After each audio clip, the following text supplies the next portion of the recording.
أنت حبيبي ونور العيون حسن نور العيون قل لفديتك ترى هل يرحموني شهيد هل يرحموني أنت حبيبي ونور العيون حسن نور العيون قل لفديتك ترى هل يرحموني شهيد هل يرحموني أعوذ بالله من الشيطان اللعين الرجيم بسم الله الرحمن الرحيم.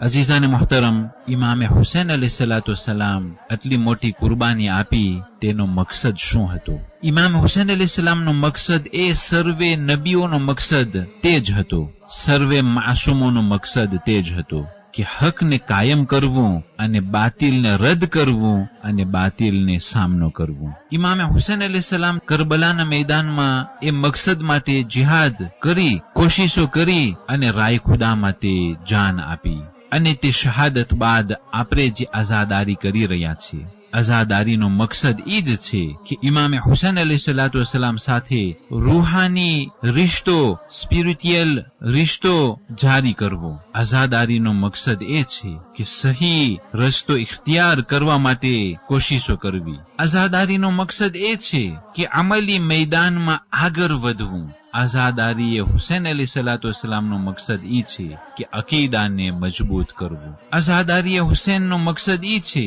કે ઇમામે હુસૈન તથા જેટલા પણ માસૂમ ઇમામો છે તેઓના નકશે કદમ ઉપર ચાલવું અને તેઓના બતાવેલા ઉસૂલ ઉપર અમલ કરવું. જ્યારે આ પ્રમાણે મકસદ હશે ત્યારે ગમે હુસૈન સાંભળીને જે આંસુ ટપકે છે તે આંસુ મુકદ્દસ અને પાક આંસુ થઈ જાય છે. નહીંતર આનો મિસાલ તે નમાઝની જેમ છે.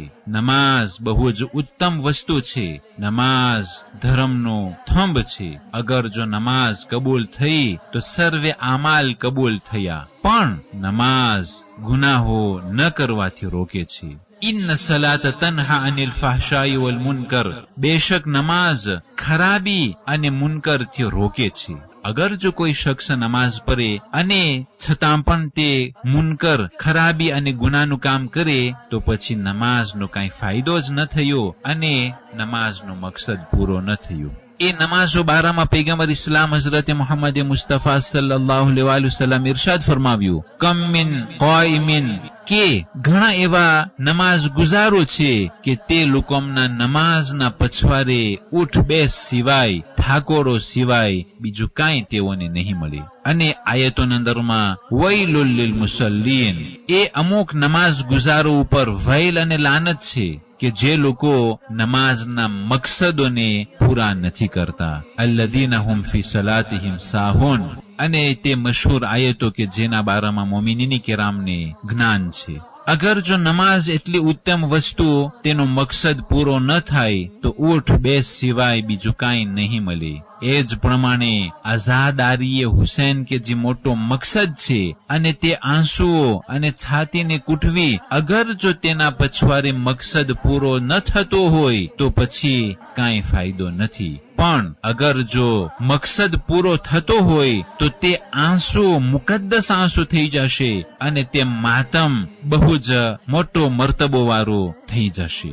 જેમ નમાઝ ગુનાહોથી દૂર કરે છે એ જ પ્રમાણે તે આંસુઓ કે જે ગમે હુસૈનમાં ટપક્યા હોય તે ગુનાથી દૂર કરે છે. અને ગુનાથી દૂર થવા બાદ જહન્નમની આગને તે ઠંડી કરે છે અને તે શખ્સને જન્નતમાં દાખલ કરે છે. એટલા માટે રિવાયતોના અંદરમાં છે કે અગર જો કોઈ પણ શખ્સ ગમે હુસૈનના અંદરમાં ગમ કરાવ્યો અથવા તો ગમ કર્યું અથવા તો ગમ કરવાની શિકલ બનાવ્યો, યાની કે તે રોવરાવ્યો કે રોયો કે પછી રોવાની શકલ બનાવ્યો, તો તે શખ્સ માટે જન્નત વાજિબ થાય છે. યાની કે તે આઝાદારીએ હુસૈન અગર જો તેના મકસદ મકસદને પૂરો કરવા સાથે અઝાદારી કરવામાં આવતું હોય તો તે શખ્સ માટે જન્નત વાજિબ થઈ જાય છે. અઝીઝાને મોહતરમ, અહીં બીજી વસ્તુ એ બયાન કરવાનું છે કે જ્યારે કોઈ શખ્સ પાસે પોસિબિલિટી આવી જાય, ઇસ્તિતાઅત આવી જાય, તો તે ઇસ્તિતાઅત આવી જવા પછી તેના ઉપર હજ વાજિબ થાય છે.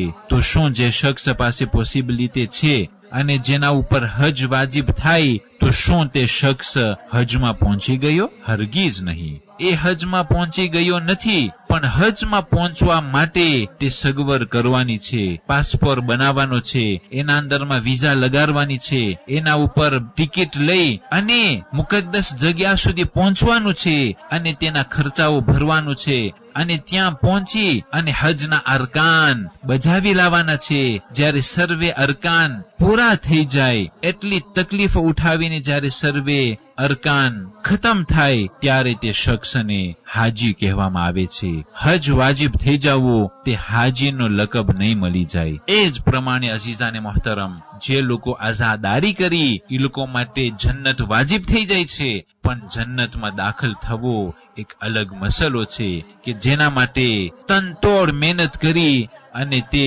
જન્નતમાં દાખલ થવા માટે હર એક વાજિબાત અદા કરવું પડશે અને હરેક હરામથી દૂર રહેવું પડશે.